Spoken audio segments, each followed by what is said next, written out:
ಚುನಾವಣಾ ಬಾಂಡ್ ಮೂಲಕ ಕಾಂಗ್ರೆಸ್ ಸಂಗ್ರಹಿಸಿದಂತ ಹಣವನ್ನ ಆದಾಯ ತೆರಿಗೆ ಇಲಾಖೆ ಫ್ರೀಸ್ ಮಾಡಿದೆ. ಕಾಂಗ್ರೆಸ್ ಬ್ಯಾಂಕ್ ಖಾತೆಯಿಂದ ನಯಾ ಪೈಸೆ ತೆಗೆಯದಂತ ಸ್ಥಿತಿ ನಿರ್ಮಾಣ ಆಗಿದೆ. ಇದು ಎಐಸಿಸಿ ನಾಯಕರನ್ನ ಸಿಡಿದೇಳುವಂತೆ ಮಾಡಿದೆ. ಲೋಕ ಸಮರದ ಹೊತ್ತಲ್ಲಿ ಕೈಯಲ್ಲಿ ಹಣ ಇಲ್ಲ ಅಂತ ಕಾಂಗ್ರೆಸ್ ವರಿಷ್ಠರೆಲ್ಲ ಒಂದಾಗಿ ಮೋದಿ ವಿರುದ್ಧ ಸಮರ ಸಾರಿದ್ದಾರೆ. ದೇಶದಲ್ಲಿ ಡೆಮಾಕ್ರಸಿ ಫ್ರೀಸ್ ಆಗಿದೆ ಅಂತ ಗುಡುಗಿದ್ದಾರೆ.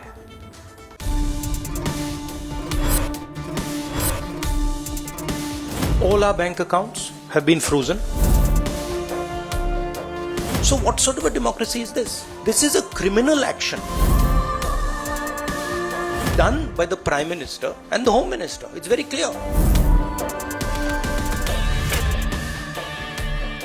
ಚುನಾವಣಾ ಬಾಂಡ್ ರದ್ದಾದ ಮರುದಿನವೇ ಕಾಂಗ್ರೆಸ್ ಪಾಳ್ಯಕ್ಕೆ ಶಾಕ್ ತಟ್ಟಿತ್ತು.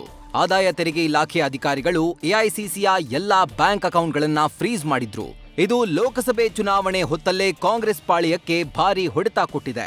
ಇದೀಗ ಬ್ಯಾಂಕ್ ಫ್ರೀಸ್ ಮಾಡಿದ್ದಕ್ಕೆ ಮೋದಿ ಸರ್ಕಾರದ ವಿರುದ್ಧ ಕೈಪಾಳಿಯ ಸಮರ ಸಾರಿದೆ.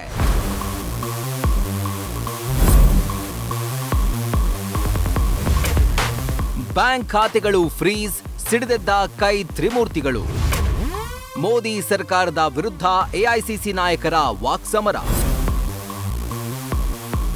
ದೇಶದಲ್ಲಿ ಪ್ರಜಾಪ್ರಭುತ್ವವನ್ನ ಬಿಜೆಪಿ ಫ್ರೀಸ್ ಮಾಡಿದೆ ಅಂತ ಕಾಂಗ್ರೆಸ್ ನಾಯಕರು ಮಾತಿನ ಮಳೆಗೆರೆದಿದ್ದಾರೆ. ಲೋಕಸಭಾ ಚುನಾವಣೆ ಹೊತ್ತಲ್ಲಿ ಕಾಂಗ್ರೆಸ್ನ ಆರ್ಥಿಕವಾಗಿ ಮೋದಿ ಸರ್ಕಾರ ಕಟ್ಟಿಹಾಕಿದೆ ಅಂತ ಎಐಸಿಸಿ ನಾಯಕರು ಆರೋಪಿಸಿದ್ದಾರೆ. ಐಟಿ ಇಲಾಖೆಯನ್ನ ಬಳಸಿ ಕಾಂಗ್ರೆಸ್ನ 300 ಕೋಟಿಗೂ ಅಧಿಕ ಹಣವಿರುವ ಬ್ಯಾಂಕ್ ಖಾತೆಗಳನ್ನ ಕೇಂದ್ರ ಸರ್ಕಾರ ಸ್ಥಗಿತಗೊಳಿಸಿದೆ ಅಂತ ಕೈ ಆರೋಪಿಸಿದೆ. ಈ ನಿಟ್ಟಿನಲ್ಲಿ ಇವತ್ತು ದೆಹಲಿಯ ಎಐಸಿಸಿ ಕಚೇರಿಯಲ್ಲಿ ಸುದ್ದಿಗೋಷ್ಠಿ ನಡೆಸಿ ಮೋದಿ ಸರ್ಕಾರದ ವಿರುದ್ಧ ಒಬ್ಬೊಬ್ಬರೇ ಕೈ ನಾಯಕರು ವಾಗ್ದಾಳಿ ನಡೆಸಿದ್ದಾರೆ.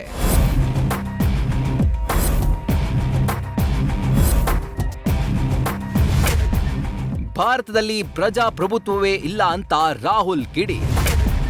ನಮ್ಮ ಬಳಿ ಹಣವಿಲ್ಲ ಅಂತ ಕೇಂದ್ರದ ವಿರುದ್ಧ ವಾಗ್ದಾಳಿ. ಭಾರತದಲ್ಲಿ ಪ್ರಜಾಪ್ರಭುತ್ವ ಇಲ್ಲ, ಪ್ರಜಾಪ್ರಭುತ್ವವೇ ಸುಳ್ಳಿನ ಕಂತೆ. ಹೀಗೆ ಡೆಮಾಕ್ರಸಿ ವಿರುದ್ಧವೇ ಎಐಸಿಸಿ ನಾಯಕ ರಾಹುಲ್ ಗಾಂಧಿ ಗುಡುಗಿದ್ದಾರೆ. ಕಾಂಗ್ರೆಸ್ನ ಬ್ಯಾಂಕ್ ಖಾತೆಗಳನ್ನ ಮೋದಿ ಸರ್ಕಾರ ಫ್ರೀಸ್ ಮಾಡಿದೆ ಅಂತ ಆರೋಪಿಸಿದ್ದಾರೆ. ಕಾಂಗ್ರೆಸ್ ನಾಯಕರ ಕೈಯಲ್ಲಿ ಹಣವಿಲ್ಲದೆ ಚುನಾವಣೆ ಎದುರಿಸಲು ಕಷ್ಟವಾಗ್ತಿದೆ ಅಂತ ಸಾಲು ಸಾಲು ಸಂಕಷ್ಟಗಳನ್ನ ಹೇಳುತ್ತಾ ಮೋದಿ ವಿರುದ್ಧ ವಾಕ್ ಪ್ರಹಾರ ಮಾಡಿದ್ರು. All our bank accounts have been frozen. We can do no campaign work. We cannot support our workers.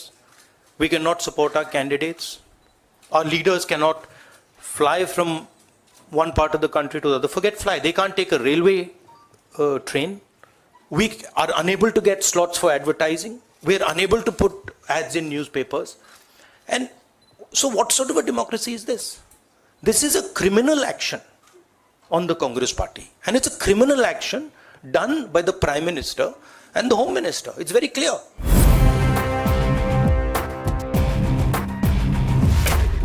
ತನಿಖಾ ಸಂಸ್ಥೆಗಳ ದುರ್ಬಳಕೆ, ಮೋದಿ ವಿರುದ್ಧ ಖರ್ಗೆ ಸಿಡಿಮಿಡಿ.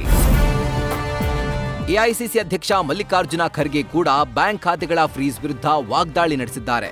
ಮೋದಿ ಸರ್ಕಾರ ತನಿಖಾ ಸಂಸ್ಥೆಗಳನ್ನ ದುರ್ಬಳಕೆ ಮಾಡಿಕೊಳ್ತಾ ಇದೆ ಅಂತ ಆರೋಪಿಸಿದ್ದಾರೆ. ಜೊತೆಗೆ ಕೇಂದ್ರದ ಗೃಹ ಸಚಿವರು ಮಾಡ್ತಿರೋ ಕ್ರಿಮಿನಲ್ ಕ್ರಮ ಅಂತ ಅಮಿತ್ ಶಾ ವಿರುದ್ಧ ಮಾತಿನ ಸಮರ ಸಾರಿದ್ದಾರೆ.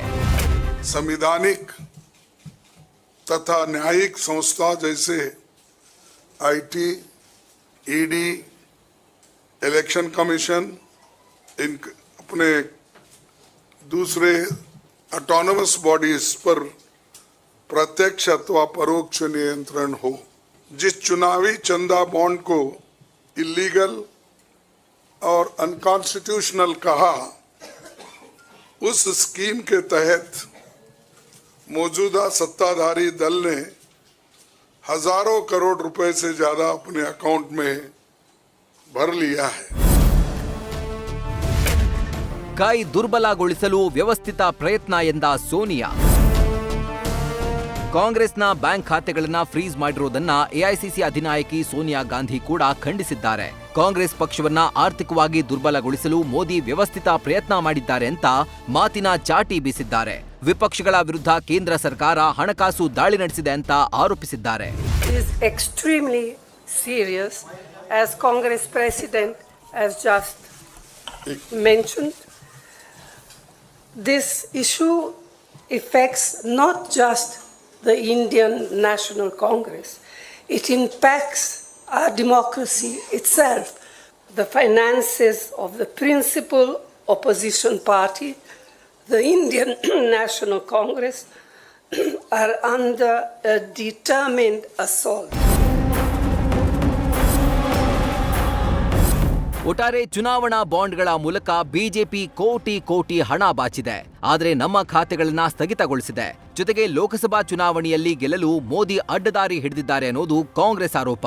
ಇದೀಗ ಕಾಂಗ್ರೆಸ್ ಆರೋಪಕ್ಕೆ ಕೇಸರಿ ಪಾಳಿಯ ಕೂಡ ಠಕ್ಕರ್ ಕೊಟ್ಟಿದ್ದು, ಅದಕ್ಕೂ ನಮಗೂ ಸಂಬಂಧವಿಲ್ಲ, ಸುಪ್ರೀಂ ಕೋರ್ಟ್ ಈ ವಿಚಾರದಲ್ಲಿ ನಿರ್ಣಯ ಕೈಗೊಳ್ಳಬೇಕೆಂಬ ವಾದ ಮಂಡಿಸಿದೆ. ಅದೇನೇ ಇರಲಿ, ಬ್ಯಾಂಕ್ ಖಾತೆ ಫ್ರೀಸ್ನಿಂದ ಕಾಂಗ್ರೆಸ್ ಸಂಕಷ್ಟಕ್ಕೆ ಸಿಲುಕಿರೋದಂತೂ ನಿಜ. ಜಗದೀಶ್, ನ್ಯೂಸ್ ಫಸ್ಟ್, ನವದೆಹಲಿ. ನ್ಯೂಸ್ ಫಸ್ಟ್ ನಿರ್ಭೀತಿಯಿಂದ ನಿಮ್ಮ ಪರವಾಗಿ.